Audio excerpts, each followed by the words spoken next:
پہلی آیت الحمدللہ رب العالمین، دوسری آیت الرحمن الرحیم، تیسری آیت مالک یوم الدین، اور چوتھی آیت ہے ایاک نعبد و ایاک نستعین۔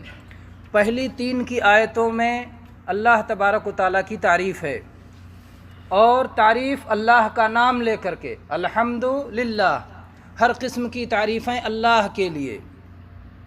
تو گویا اللہ ہمارے سامنے نہیں ہے، غائب ہے، لیکن ہم اس کو جانتے ہیں۔ نبی کریم صلی اللہ علیہ وسلم نے اس کے بارے میں بتایا، ہماری فطرت میں وہ آواز رکھی ہوئی ہے جس سے ہم جانتے ہیں کہ میرا پیدا کرنے والا ہے، مجھے کھلانے پلانے والا ہے، مجھے رزق دینے والا ہے۔ ہم اس کی زمین پہ چلتے ہیں، اس کے آسمان کے نیچے رہتے ہیں، وہ میرا رب ہے، وہ میرا مالک ہے، وہ میرا اللہ ہے۔ ہم اس کی تعریف کرتے ہیں، وہ بڑا مہربان ہے۔ ہم اتنی غلطیاں کرتے ہیں، اتنے گناہ کرتے ہیں، لیکن کبھی اس نے بارش برسانا تھوڑی دیر کے لیے روکا، لیکن ہمیشہ ہمیش کے لیے نہیں روکا۔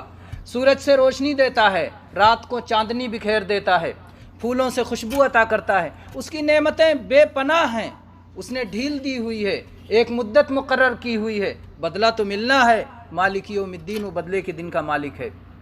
جب یہ تعریفیں کر لیتے ہیں تو گویا اللہ تبارک و تعالی ہم پہ کرم کرتا ہے اور کہتا ہے بندہ اب آ جا میرے سامنے، ایاک نعبد۔ بندہ حاضر ہو جاتا، کہتا ہے ایاک، تیری ہی، نعبد، ہم عبادت کرتے ہیں۔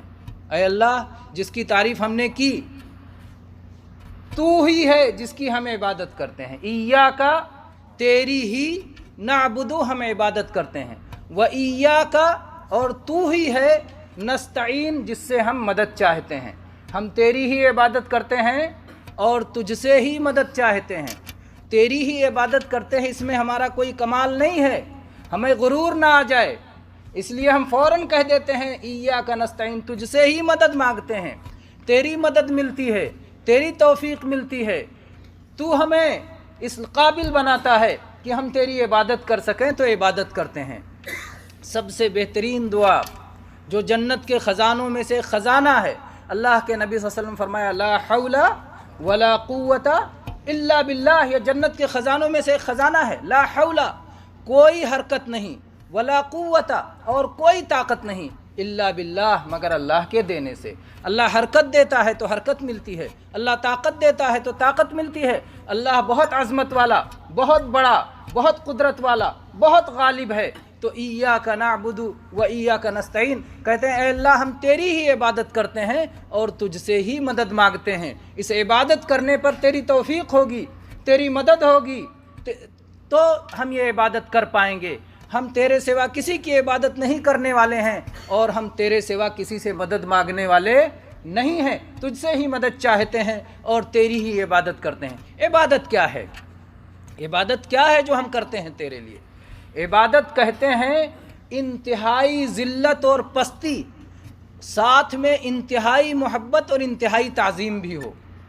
بندہ اپنے آپ کو اللہ کے سامنے انتہائی پست، معمولی، کوئی حیثیت نہیں، اللہ کے سامنے کوئی حیثیت ہے، کوئی حقیقت ہے، جھکا ہوا ہو اللہ کے سامنے، اپنی پستی، اپنی عاجزی، اپنی لاچاری، اپنی مجبوری کو جانتا ہو، اور ساتھ میں اللہ سے محبت بھی رکھتا ہو، اللہ کی تعظیم بھی کرتا ہو۔ کسی کے سامنے آدمی جھکا ہو اور محبت سے نہ جھکا ہو تو عبادت نہیں ہوگی۔ کسی آدمی کے سامنے آدمی جھکا ہو، اس کو دل میں بڑا نہ مانتا ہو تو اس کی عبادت نہیں ہوگی۔ عبادت تب ہوگی جب انتہائی ذلت بھی ہو، انتہائی جھکنا بھی ہو، ساتھ میں انتہائی محبت بھی ہو اور انتہائی تعظیم بھی ہو۔ یہ جب تینوں چیزیں ملتی ہیں تب عبادت ہوتی ہے۔ تو ہم اللہ کے لیے جھکتے ہیں اور اللہ کی محبت بھی دل میں رکھتے ہیں، اللہ سے ڈرتے بھی رہتے ہیں، اللہ کا خوف بھی رہتا ہے، اللہ کی تعظیم بھی رہتی ہے، تو ہم اللہ کی عبادت ہوتی ہے۔ تو ہم کہتے ہیں ایاک نعبد، اے اللہ ہم تیری ہی عبادت کرتے ہیں۔ میرے بھائیو، عبادت کی بہت ساری صورتیں ہیں، اللہ نے بندگی کے بہت سارے طریقے بنائے ہیں، وہ سارے طریقے ہمیں اپنانا چاہیے اللہ کی عبادت کی۔ اللہ تعالیٰ نے کچھ عبادتیں ایسی بنائی ہیں جو دل سے کی جاتی ہیں، یہ سب سے بڑی عبادتیں ہیں، بڑی اہم عبادتیں ہیں جو دل سے کی جاتی ہیں۔ جب ہم اللہ سے ڈرتے ہیں، ڈر کہاں ہوتا ہے؟ دل میں ہوتا ہے۔ جب ہم اللہ سے ڈرتے ہیں تو اللہ کی عبادت کرتے ہیں، جب ہم اللہ سے محبت کرتے ہیں تو اللہ کی عبادت کرتے ہیں، جب ہم اللہ سے لو لگاتے ہیں، لالچ رکھتے ہیں دل میں کہ اللہ ہمیں دے گا، اللہ سے امید رکھتے ہیں، اللہ سے لالچ رکھتے ہیں، یہ عبادت ہے۔ تو دل کی عبادت بھی عبادت ہے اور اہم عبادت ہے دل کی عبادت. اس کے بعد زبان کی عبادت ہے. زبان کی عبادت جب ہم زبان سے کہتے ہیں یا اللہ، اللہ کو پکارتے ہیں تو عبادت ہے. جب ہم زبان سے کہتے ہیں اللہ اکبر، الحمدللہ، سبحان اللہ، لا حول ولا قوت الا باللہ، جب ہم زبان سے اللہ کا ذکر کرتے ہیں تو یہ اللہ کی عبادت ہے. جب ہم دل میں یاد رکھتے ہیں کہ اللہ تعالیٰ نے یہاں جانے کا مجھے حکم دیا ہے، مجھے جانا چاہیے. آج جمعہ کا دن ہے، جمعہ کی صلاح پڑھنے کے لیے مسجد میں باجماعت پہنچنا چاہیے، خطبہ سے پہلے پہنچ جانا چاہیے خطبہ سننے کے لیے. جب ہم دل میں یہ ساری باتوں کو یاد کرتے ہیں اور ہم پہنچتے ہیں مسجد میں تو اللہ کی عبادت کرتے ہیں. تو دل سے اللہ کی عبادت ہوتی ہے، زبان سے اللہ کی عبادت ہوتی ہے، اعضاء سے اللہ کی عبادت ہوتی ہے. اعضاء سے، ہاتھوں سے اللہ کی عبادت ہوتی ہے، پیر سے اللہ کی عبادت ہوتی ہے، کمر سے بندہ جھکتا ہے تو وہ عبادت ہوتی ہے، 7 ہڈیوں پہ سجدہ کرتا ہے تو وہ عبادت ہوتی ہے، بھوکا پیاسا رہتا ہے، صوم رکھتا ہے اللہ کی خاطر تو اللہ کی عبادت ہوتی ہے، اللہ کے گھر کعبہ کا طواف کرتا ہے تو اللہ کی عبادت ہوتی ہے، عرفات کے میدان میں جا کے رکتا ہے، ٹھہرتا ہے، وہ اللہ کی عبادت ہوتی ہے، مزدلفہ میں رات گزارتا ہے وہ اللہ کی عبادت ہوتی ہے.